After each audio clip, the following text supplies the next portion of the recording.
I've always had a vivid imagination, but this dream unsettled me. It was wild and dark and weird, even by my standards. So yes, it began with a dream. Alan Wake is a supernatural action-adventure game that offers a fresh experience on the horror genre and guides you through a story that takes you on a familiar yet unknown journey. This adventure is one that has many twists and turns, some predictable, others not so much. If you're good at deciphering through supernatural occurrences to figure out what's exactly going on, then this game is perfect for you.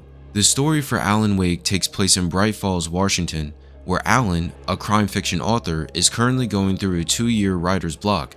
To try and get out of this funk, him and his wife Alice travel to the small town for a short vacation. Before you arrive to the town, you play through a sequence where you experience a nightmare that Alan goes through, which involves dark figures, moving objects, and shining your flashlight just to stay alive.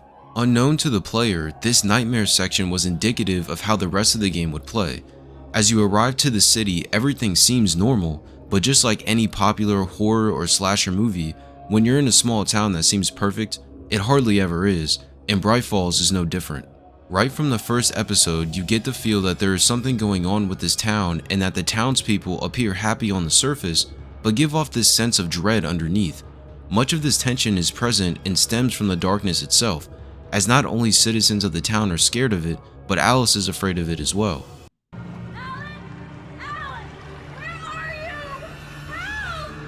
Alice, I'm coming! It's all right, I'm coming! This so-called darkness would be the main sort of enemy that you would be dealing with for the entire story. Since the game was structured like a TV show consisting of 6 episodes, the story was slowly peeled back like an onion, until you realize that what you thought was going on is not what's happening at all. What this game does so well is confusing the player and making you guess what is real and what isn't, as through much of the game I found myself questioning what Alan was going through. After completing certain sections, there were moments where I did wonder if all of this was a dream or if it was in his head. But that's exactly what the game wants you to do, to think about what's going on and to get you to question reality itself.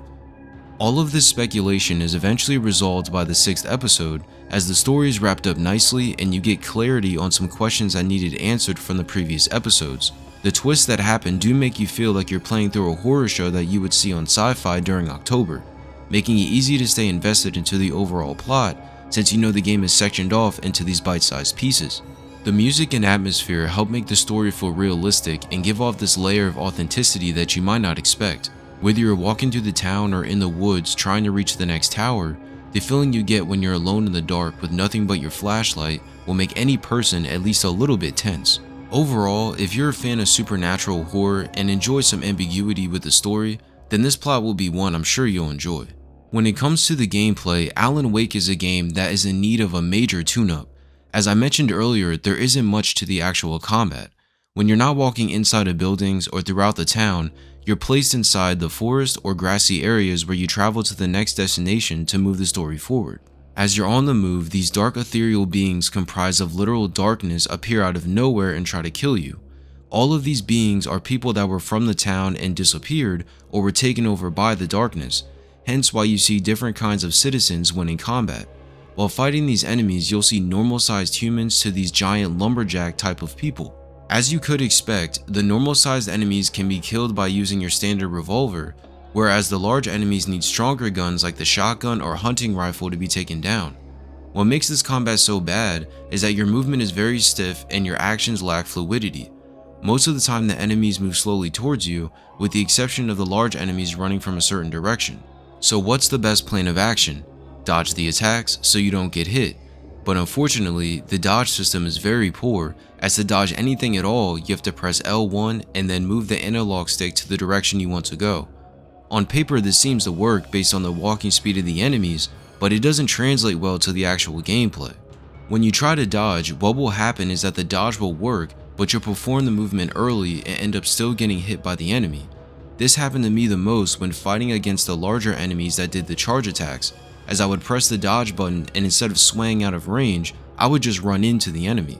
Once you realize the dodge isn't all that good, that's when you realize how great the flashlight really is. The flashlight shines light on the darkness and slows down the enemies until they flash, or it makes them vulnerable enough to shoot them. What makes the flashlight so good is how the light stuns the enemies after they have already flashed. So when an enemy is walking towards you and you're getting surrounded by other shadows, you can quickly shine the light on the enemy again, which will cause them to stop in their tracks, giving you the opportunity to increase the distance between you two so you can figure out your plan of attack. This is extremely helpful and can be used in almost every combat scenario, as there's many times that enemies are coming at you from all different directions and you need to create some space without wasting precious ammo. It's worth noting that you can use the upgraded flashlights that hold more of a charge than the weaker variations. When using these, you can shine the light on the enemies and then the charge will slowly refill when not in use, helping to extend the life of each battery.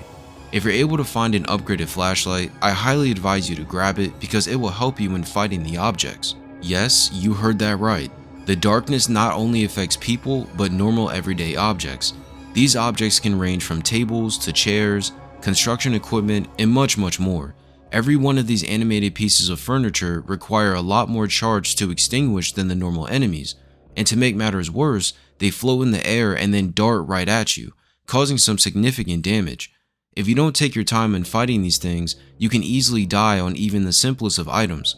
The game uses these to make the combat more difficult, as there are sections where you have to fight both living and non-living enemies in a set amount of space. Now you may be wondering what kind of weapons you can use to fight the enemies. Like I said before, you have your flashlight, revolver, and either shotgun or hunting rifle, but beyond those items you have a couple other things at your disposal. Found inside crates or buildings, you can use flares, a flare gun, and flashbangs, all which kill the darkness but each serve a specific purpose.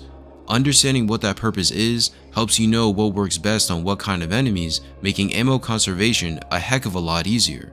If you ask me which was the best to use out of the flares, flare gun, and flashbangs, it's easily the flashbangs. You don't get a whole lot of these during each section, but when you use them, they do massive damage.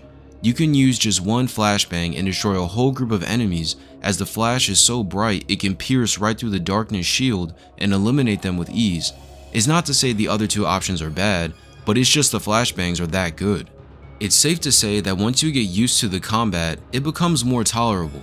It can be pretty jarring at first to start up the game and feel the movement, but once you understand how the enemies work and the pace at which you're going to have to play, it becomes easy to adjust. Since darkness is your main enemy, you could probably guess that light is your best friend. In order to regain health, you need to step into any source of bright light. These lights will be found via generators or lampposts that would heal you quickly and eliminate the darkness enemies if they got too close. Most of them are easy to find and are along the main story path, but you have to be careful as shadows can swarm you when trying to turn on a generator. Outside of the combat, there is some exploration during the story sections. When you're inside different areas in the town, there are posters and pictures that you can look at and items that you can interact with. You're limited on where you can go, as the only space you can visit is that section of the game that you're in. So if you're in the diner in the first episode, you can walk around the diner, but you can't leave the diner and go look at something else. Hopefully they expand on the exploration a bit in Alan Wake 2, so you can have a bit more freedom than what's present in the original. We already discussed the fact that we travel across open spaces to move forward in the story, but how do we go about doing that? Outside of walking, you can hold down L1 and sprint for a limited time, and depending on which part of the game you're in, you have the ability to drive a car. These cars aren't just scattered everywhere, and there isn't a lot of these driving sections, but when traveling really far distances, you can hop in one and get to where you need to go. As you're driving, there's darkness along the routes, but they aren't a problem when inside the vehicle, as you can run over them multiple times without having to do anything else but just press the gas. The driving itself was similar to the movement, as it's rigid and slow, with you being able to control it just enough to be able to get from point A to point B. I had no expectations that we would drive a car in the first place, so just having the ability to do that was definitely a nice treat. There are some collectibles that you can grab when traveling from place to place and during combat. These are the coffee mugs and manuscript pages. Each of these items are pretty easy to find, as they're usually placed in small rooms or at the corners of large open areas. Collecting these serve no real purpose and don't give you any incentive that make it worthwhile to find every single one. If you want to grab these, it's completely optional. Alan Wake is a game that does a great job at immersing you in the supernatural town of Bright Falls and making you feel like you're really there alone in the woods. This story blurs the line between what's fake and what's real, making you second guess what you saw and the decisions that you made. Unfortunately, the gameplay holds this game back from being replayed multiple times. Shining your flashlight on enemies gets old fast, and when combined with the slow movement, the gameplay sections are just a chore to get through. For those reasons, I'm going to give this game a 6.5. I would say if you have PlayStation Plus or Game Pass or somewhere that the game is free, then go ahead and give it a try. But if you don't own the game, then wait for a sale because this game is not worth $60. More like $15 or $20. What did you think about Alan Wake Remastered? Do you plan on playing this before Alan Wake 2 drops next month? Let me know in the comment section below, and if you enjoyed the video, feel free to drop a like or subscribe, and I'll see you in the next one. The man wanted a manuscript. I had to try to write him one to get Alice back.